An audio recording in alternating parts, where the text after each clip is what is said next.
Izinkan saya untuk menyampaikan paparan di depan forum yang terhormat ini. Bapak Ketua Komite, Bapak Gubernur, Ketua DPD, dan hadirin sekalian. Ketika kita berbicara tentang bangsa Indonesia, maka saya ingin kita fokus pada manusianya. Bukan kita berbicara tentang infrastrukturnya. Sosial budaya adalah sosial budaya manusia Indonesia. Dan ketika kita bicara manusia, maka visi saya satu kata: Indonesia yang kuat, manusia yang kuat, keluarga yang kuat, ekonomi yang kuat, pertahanan yang kuat, budaya yang kuat. Kata kuncinya ada pada kuat. Dan di sini ditopang bukan dengan negara atau pemerintah yang menjalankan program-program yang sifatnya pasif partisipasi masyarakat. Justru saya, jika terpilih menjadi presiden, saya akan menggerakkan bangsa Indonesia untuk turun tangan, terlibat, meraih yang dicita-citakan bangsa Indonesia. Prinsipnya adalah bukan negara datang menyelesaikan masalah bangsa, budaya kita, dan tercermin di Pancasila. Kata kunci Pancasila adalah gotong royong. Itu adalah budaya kita, dan itu hanya bisa jalan jika negara dan pemerintah hadir, mengajak seluruh bangsa terlibat turun tangan. Budaya itu yang akan dibesarkan dan dilanggengkan lewat pemerintahan 5 tahun ke depan. Ketika konflik terjadi, poin paling utama adalah melihat ini sebagai peristiwa kekerasan antar warga negara. Hilangkan label-label itu, karena label-label ini memperumit masalah. Kalau saya jadi presiden, saya akan sebut kekerasan itu kekerasan sekelompok warga negara kepada kelompok warga negara lainnya. Titik. Tidak disebut sebagai konflik agama, etnis, keyakinan. Nomor satu. Yang kedua, membangun suasana yang toleran itu ada dua jurusannya. Jurusan pertama adalah membangun kesadarannya lewat rumah tangga. Saya akan galangkan kampanye kesadaran hidup bineka di Indonesia sebagai bahan untuk orang tua di rumah mendidik. Yang kedua, sekolah. Sekolah harus menjadi institusi untuk mendidik tentang kebinekaan. Kebinekaan di Indonesia bukan masalah, kebinekaan adalah fakta. Dan kita sudah beribu-ribu tahun hidup dalam suasana yang bineka. Tapi jurusan yang kedua adalah penegakan hukum. Sepanjang usia manusia selalu ada yang tidak toleran, selalu ada yang mau melakukan kekerasan. Di situ pentingnya penegakan hukum. Maka jika saya presiden, jika ada kekerasan, saya akan perintahkan kepada aparat keamanan untuk langsung menangkap, memproses, dan membawanya ke pengadilan. Tidak pandang bulu apakah profesinya, misalnya konflik antar pelajar, antar mahasiswa, proses. Dan bila aparat keamanan mendiamkan, saya akan melakukan demosi, akan ada penurunan. Tapi bila tegas, saya akan melakukan promosi. Dua. Satu adalah membangun kesadaran, yang kedua penegakan hukum yang tanpa syarat kepada semua pelaku kekerasan. Kebudayaan itu bukan sekedar urusan seni. Seni adalah bagian dari budaya, tapi jangan disamakan budaya dengan seni. Ini dua hal yang berbeda. Bagian dari.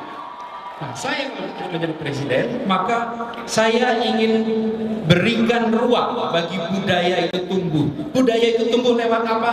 Lewat percaya diri, lewat keyakinan atas jati dirinya. Budaya akan tumbuh, dan di sini yang dibutuhkan Indonesia, ruang bagi budaya yang bervariasi ini untuk tumbuh.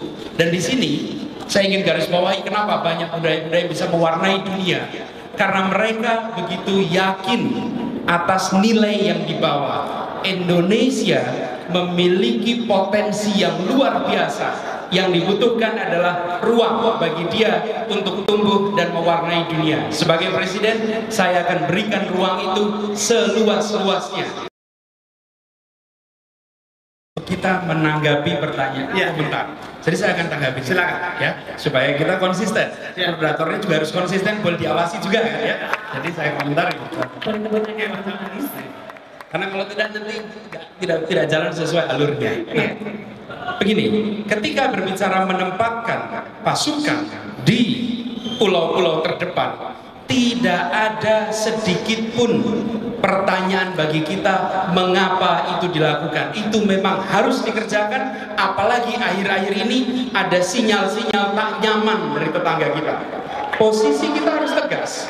Lalu yang kedua, yang tidak kalah penting, pastikan mereka-mereka yang ditugaskan ke depan, di garis depan, bisa bertugas dengan tenang karena seluruh keluarganya ditanggung, kesejahteraannya dipastikan, hajat hidupnya berjalan dengan baik.